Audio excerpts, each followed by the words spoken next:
Hey guys, we're here to read chapter 18 of Things Fall Apart. The young church in Mabanta had a few crises early in its life. At first, the clan had assumed that it would not survive, but it had gone on living and gradually became stronger. The clan was worried, but not overmuch. If a gang of Afulufu decided to go in the evil forest, it was their own affair. So remember, we talked before about the fact that most of the converts in the beginning were kind of the rejects of society. And so the Igbo were not particularly concerned about losing them to the Christian missionaries. When one came to think of it, the evil forest was a fit home for such undesirable people. It was true they were rescuing twins from the bush, but they never brought them into the village. As far as the villagers were concerned, the twins still remained where they had been thrown away. Surely the earth goddess would not visit the sins of the missionaries on the innocent villagers. But on one occasion, the missionaries had tried to overstep the bounds. 3 converts had gone into the village and boasted openly that all the gods were dead and impotent, and that they were prepared to defy them by burning all their shrines. "Go and burn your mother's genitals," said one of the priests. The men were seized and beaten until they streamed with blood. After that, nothing happened for a long time between the church and the clan. But stories were already gaining ground that the white man had not only brought a religion, but also a government. It was said that they had built a place of judgment in Umuofia to protect the followers of their religion. It was even said that they had hanged one man who killed a missionary. Although such stories were now often told, they looked like fairy tales in Mibanta and did not as yet affect the relationship between the new church and the clan. There was no question of killing a missionary here, for Mr. Kiyaga, despite his madness, was quite harmless. As for his converts, no one could kill them without having to flee from the clan, for in spite of their worthlessness, they still belonged to the clan. And so nobody gave serious thought to the stories about the white man's government or the consequences of killing the Christians. If they became more troublesome than they already were, they would simply be driven out of the clan. And the little church was at that moment too deeply absorbed in its own troubles to annoy the clan. It all began over the question of admitting outcasts.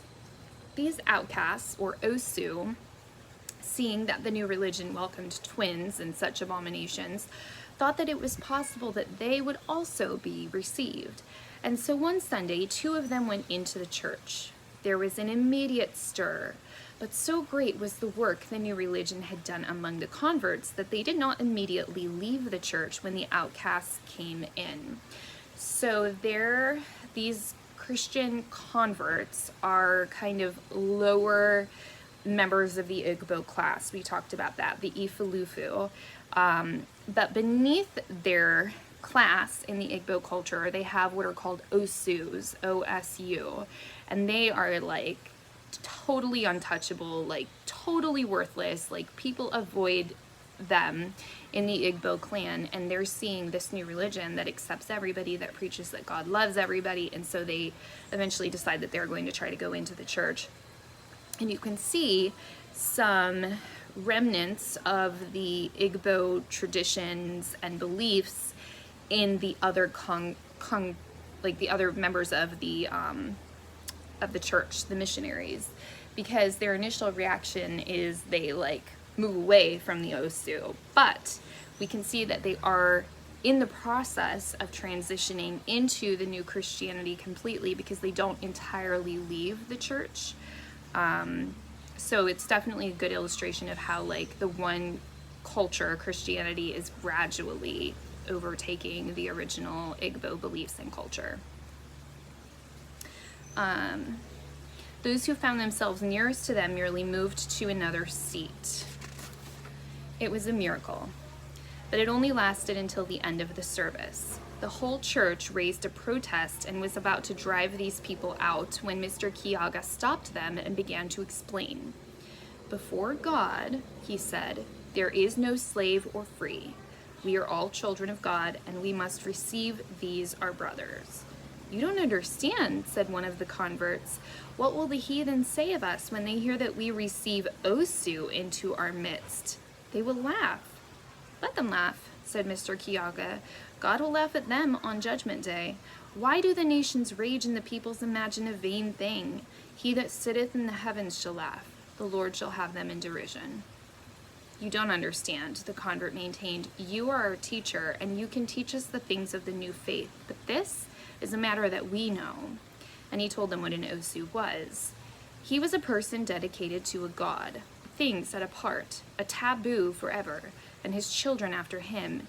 He could neither marry nor be married of the freeborn. He was in fact an outcast, living in a special area of the village close to the great shrine. Wherever he went, he carried with him the mark of his forbidden caste, long, tangled, dirty hair. A razor was taboo to him. An Osu could not attend an assembly of the freeborn, and they in turn could not shelter under his roof. He could not take any of the 4 titles of the clan, and when he died, he was buried by his kind in the evil forest. How could such a man be a follower of Christ? He needs Christ more than you or I, said Mr. Kiyaga. Then I shall go back to the clan, said the convert. And he went. Mr. Kiyaga stood firm, and it was his firmness that saved the young church. The wavering converts drew inspiration and confidence from his unshakable faith. He ordered the outcasts to shave off their long, tangled hair, and at first they were afraid they might die. Unless you shave off the mark of your heathen belief, I will not admit you into the church, said Mr. Kiyaga. You fear that you will die. Why should that be? How are you different from other men who shave their hair? The same God created you and them, but they have cast you out like lepers. It's against the will of God, who has promised everlasting life to all who believe in his holy name. The heathens say, you will die if you do this or that, and you're afraid. They also said, I would die if I built my church on this ground. Am I dead? They said I would die if I took care of twins. I'm still alive. The heathen spoke nothing but falsehood. Only the word of God is true. So the 2 outcasts shaved off their hair, and soon they were the strongest adherents of the new faith. And what was more, nearly all the Osu in Mabanta followed their example. It was in fact one of them who, in his zeal, brought the church into serious conflict with the clan a year later by killing the sacred python, the emanation of the god of water. So what this part of the story really suggests is that when one culture overtakes another, the people who are perhaps the most disadvantaged in their current culture are usually the ones who are the quickest to convert to whatever the new culture is and to kind of take on their beliefs and their traditions, which makes sense. And you can think about this with current cultures that you might be aware of, today. The royal python was the most revered animal in Mibanta and all the surrounding clans. It was addressed as Our Father and was allowed to go wherever it chose, even into people's beds. It ate rats in the house and sometimes swallowed hens' eggs. If a clansman killed a royal python accidentally, he made sacrifices of atonement and performed an expensive burial ceremony, such as was done for a great man.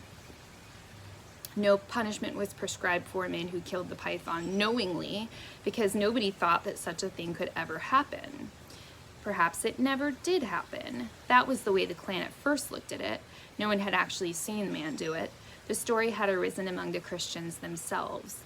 But all the same, the rulers and elders of Mibanta assembled to decide on their action. Many of them spoke at great length and in fury.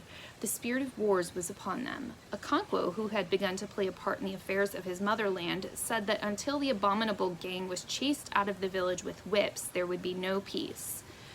But there were many others who saw the situation differently, and it was their counsel that prevailed in the end. It is not our custom to fight for our gods, said one of them. Let us not presume to do so now. If a man kills the sacred python in the secrecy of his hut, the matter lies between him and the god. We didn't see it. If we put ourselves between the god and his victim, we may receive blows intended for the offender.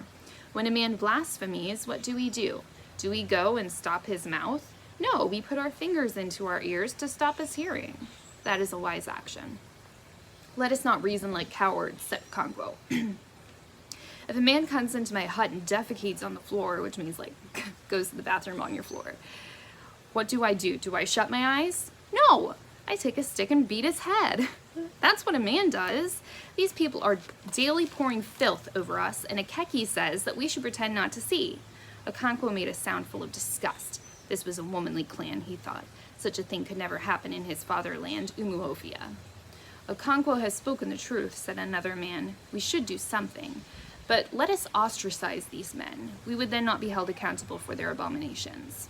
Everybody in the assembly spoke, and in the end it was decided to ostracize the Christians. Okonkwo ground his teeth in disgust. Ostracize, it's this word right here. Ostracize. That word means to separate them and to not interact with them, to completely ignore them.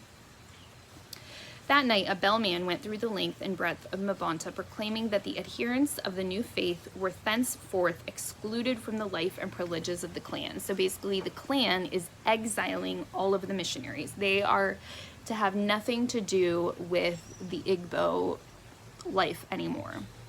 The Christians had grown in number and were now a small community of men, women, and children, self-assured and confident. Mr. Brown, the white missionary, paid regular visits to them. When I think that it is only 18 months since the seed was first sown among you, he said, I marvel at what the Lord hath wrought. It was Wednesday in Holy Week, and Mr. Kiaga had asked the women to bring red earth and white chalk and water to scrub the church for Easter. And the women had formed themselves into 3 groups for this purpose. They set out early that morning, some of them with their water pots to the stream, another group with hose and baskets to the village red earth pit, and the others to the chalk quarry. Mr. Kiaga was praying in the church when he heard the women talking excitedly. He rounded off his prayer and went to see what it was all about. The women had come to the church with empty water pots. They said that some young men had chased them away from the stream with whips. Soon after, the women who'd gone for red earth returned with empty baskets. Some of them had been heavily whipped. The chalk women also returned to tell a similar story. What does it mean? Asked Mr. Kiaga, who was greatly perplexed. The village has outlawed us, said one of the women. The bellman announced it last night. But it's not our custom to debar anyone from the stream or the quarry. Another woman said, they want to ruin us. They will not allow us into the markets. They have said so. Mr. Kiaga was going to send into the village for his men converts when he saw them coming on their own. Of course, they had all heard the bellman, but they had never seen in all their lives or heard of women being debarred from the stream. So this is pretty serious because the members of the Igbo tribe are preventing these converts from getting water. They're like cutting off their water supply, which obviously is like not going to be a good thing. Come along, they said to the women, we will go with you to meet those cowards. Some of them had big sticks and even machetes, but Mr. Kiaga restrained them. He wanted to first know why they had been outlawed. They say that a Kali killed the sacred python, said one man. It is false, said another. A Kali told me himself that it was false. A Kali was not there to answer. He had fallen ill on the previous night. Before the day was over, he was dead. His death showed that the gods were still able to fight their own battles. The clan saw no reason then for molesting the Christians. Interesting, interesting. So it seems to the Igbo that he was punished for killing the sacred python, and that probably is something also that scared the converts. So there's one more chapter in part 2 of Things Fall Apart, and we will read chapter 19 shortly. Thank you.